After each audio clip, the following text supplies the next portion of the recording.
Hey, welcome to the channel. It's Jack, the muscle and mobility maker with Stronghold Strength and Conditioning.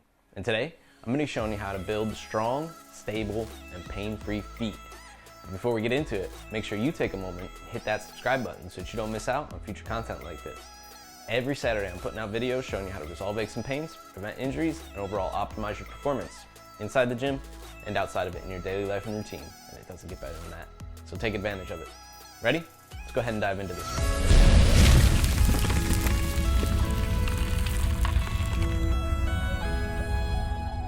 Right, like I said, today I'm going to be showing you how to build strong, stable, mobile, pain-free feet.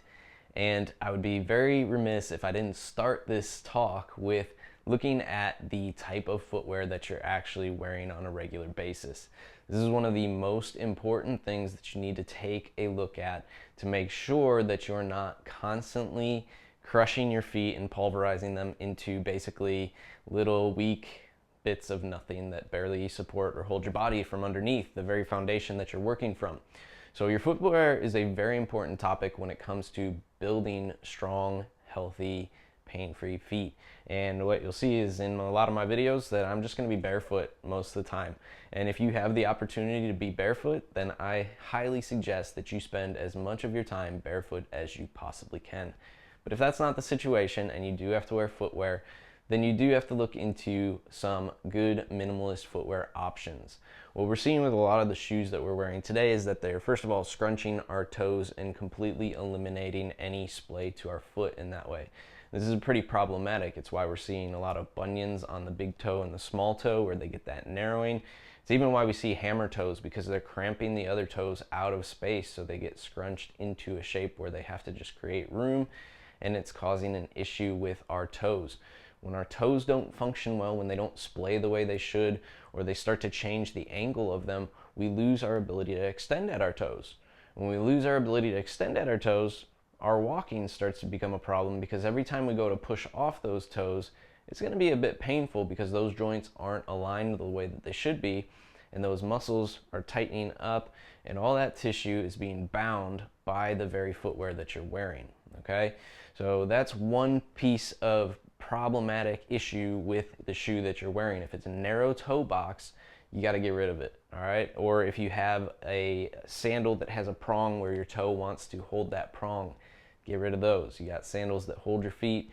There's minimalist options out there in that way, but you want to be looking to switch out that footwear that is destroying your foot and get a minimalist option, which there's sandals, there's now dress shoes. Boots are a little bit harder to find still, but there's definitely active wear and shoes like that that you can get into, like Zeros or Vivo Barefoot, that will give you a better option if you're working out in the gym and you can't be barefoot when you're working out like this. But if you can be barefoot, I highly encourage it when you're working out, because that's going to naturally build strength as you're doing the exercises. And I also just recommend being barefoot and getting on as many different textures and surfaces as you can: rocks, pebbles, river rocks, mud, grass, mulch, you name it, concrete. Get on different surfaces, let your feet feel those, and get used to them. Obviously, be smart about it. If it's burning hot out and you're going on blacktop, probably not something that you want to necessarily force yourself into there. Or if it's freezing cold and sub-zero temperatures, also another thing to consider. But there are options out there, is the point.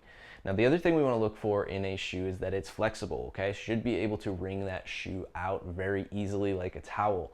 The reason being is our forefoot needs to be able to rotate to actually feel the ground appropriately and allow for our foot to create a stable arch in that way. A lot of shoes are not actually very flexible. They have a lot of padding, they have a lot of fabric that's resisting that actual rotation, and that becomes problematic for our ability to actually have that foot connect with the floor well from our first metatarsal, which is behind our big toe. And we start to see stiffness around our ankle as a result of that, because we're trying to create stability from the bottom up in some way, shape, or form. Our body has to create stability. So making sure that that shoe is also wringable will be helpful. And again, if it's minimalist, it should be in that direction, or if it's a barefoot shoe, it should be in that direction anyhow. And then we also want to make sure that it does not have a big heel lift, okay, because this is going to change what's happening at our ankle and Achilles directly as well. And then we want to make sure that it is not a thick or rounded sole where it's kind of arching and changing our gait in that way. So these are all things to look for in your shoe to make sure that it's not causing you problems from just wearing footwear all the time and not really paying attention to it. Big amount of information right there just on footwear, but that's not all of it, what we're going to talk about today. I'm actually going to show you a lot of foot intrinsic strengthening exercises here that can also help you build and strengthen and restructure those feet. A lot of times when people work with me, I'll have them do this, and within a 4-week period, they're asking me if they hadn't already what minimalist shoes they should get. So they're actually seeing that foot structure change, which can change a lot of how their foot is feeling overall and restore their arch to a degree. Now, if you have, again, bunions, hammer toes, these are kind of the problems we're looking for at the foot.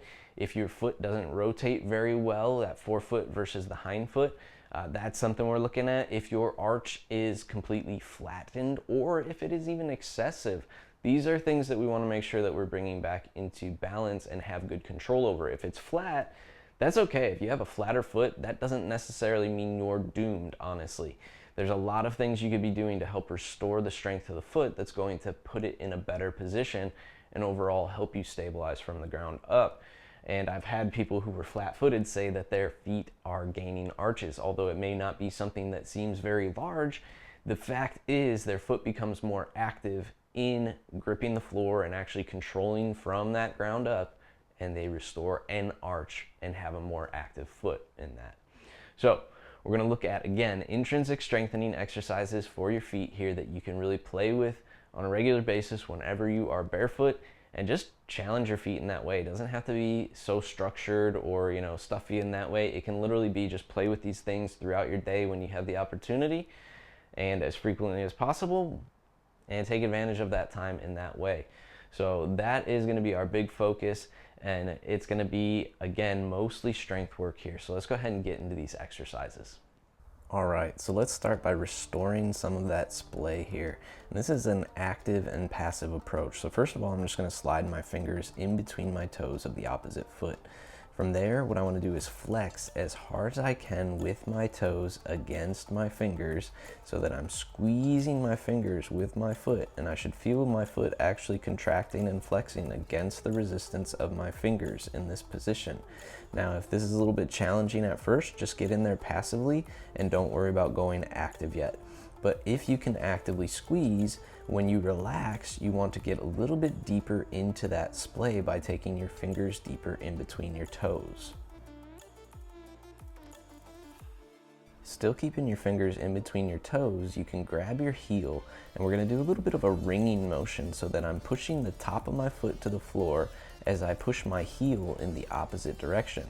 This is working on that forefoot rotation that I mentioned previously here. So you might get some cracks out, a little bit of a popping, but we want to get as much rotation from that forefoot in the opposite direction of our heel as you're able to, and just gradually build that up as you go.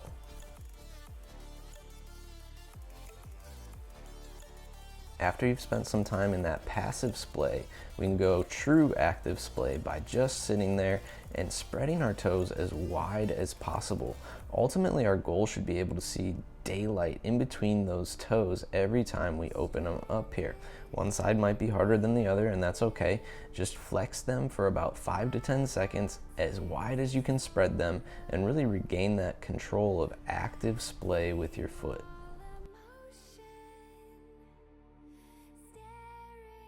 Next, we're going to focus on the great toe a little bit here. So you're going to grab your great toe.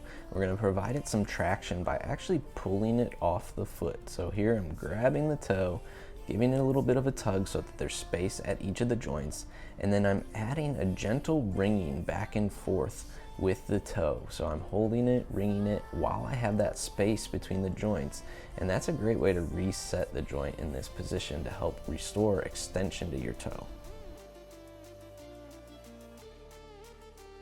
Now we can also do a similar traction using your own foot for your smaller toes. So here I'm actually crossing my leg out front, standing with my outside blade pinning my smaller toes down, and then I'm trying to pull my foot out from underneath. So each time I pull out, I bend the knee a little bit, and you'll be surprised. You might get some cracking from those toes there as you separate and create space in this movement. Now that we've created some space at the toes, we want to sit in extension here. So this is a great way to restore that toe extension. Just sitting butt to heels in this position. You can adjust your toes as you need to if you need to use your hands to help get into this position, but start to restore here. Once you can sit like this, you can also start to slide deeper, the knees moving forward, which will improve and increase the extension of those toes you have. Going a little bit more active into this extension of the toes, what you'll do is take a half kneeling stance. We're going to place one arm right on the knee of the front leg, and then from there I'm going to roll up into the toes as far as I can extend my foot. So I want to get my heel as close to the back of my leg as possible as I push through the floor. And this is going to help strengthen our foot in this position as we get into extension.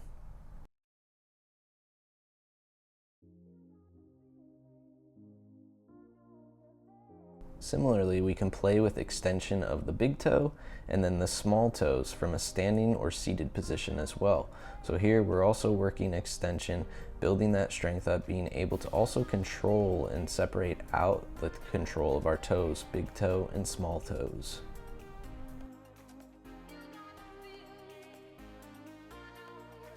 The next exercise is something I call cat's claws. So here you can see I'm reaching out with my toes as far as I can, grabbing as much of my mat as I can, and then dragging that mat back toward my foot. So you'll see my arch actually increase as I drag back each time.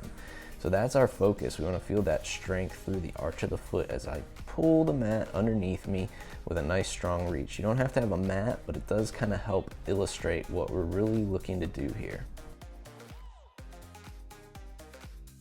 Now, taking our splay into an even more functional position, I call this a pin and fan. So when we have our feet on the floor, we want 3 points of contact. The first metatarsal behind the big toe, the fifth metatarsal behind the smallest toe, and then the heel. This makes a tripod base on each foot. Here, we're pinning the first metatarsal down, and then we're fanning out the foot as wide as we can, actively splaying while that first metatarsal is pinned so that we can spread the foot and get a lot of surface area to connect with the floor here. And lastly, an active tripod foot. So again, those 3 points of contact are active here, but now I'm adding in my hip rotation and extension at the same time. So you'll see me internally rotate. This is going to cause my feet to collapse. And then I'm going to externally rotate where you'll see my arch be recreated here. So that is what we're practicing, how the rotation of the hip actually affects the arches of your foot. And in case you didn't know, they're highly connected here. All right, and there you have it. How to build strong, stable, healthy, pain-free feet. If you like this video, make sure you let me know by clicking that big thumbs up down below, and take a moment to share this one with a friend. Maybe they struggle with plantar fasciitis, maybe you know they have bunions or hammer toes, things like that going on with their feet. Make sure that you pass this along their way and share the love with them. If you're somebody who struggles with foot pain, or you've had ankle issues or lower body issues, it could even be feeding up into your lower back. If this is something that you've been struggling for some time and you're ready to have some direct help resolving these pains, and what I want you to do right now is drop down into the description and fill out a coaching application to schedule a mobility blueprint call. This is our opportunity to get on a Zoom call together so that I could first of all take you through an assessment, gather the information I need to tailor a program specific to your needs, and then lay out free and full detail what that program is going to look like on that call and answer any questions that you have about it. So if you want direct help from me resolving those pains, if they've been lingering for a while and you need direct help or you haven't been able to find a solution yet, then go ahead, take a moment, schedule that call, and let's get you moving in the right direction. Last but not least, if you have not already, make sure you take a moment and hit that subscribe button so you don't miss out on future content like this. Every Saturday, I'm putting out videos showing you how to resolve aches and pains, prevent injuries, and overall optimize your performance inside the gym and outside of it in your daily life and routine, and it does not get better than that. Welcome to the Stronghold Army. We'll see you next week.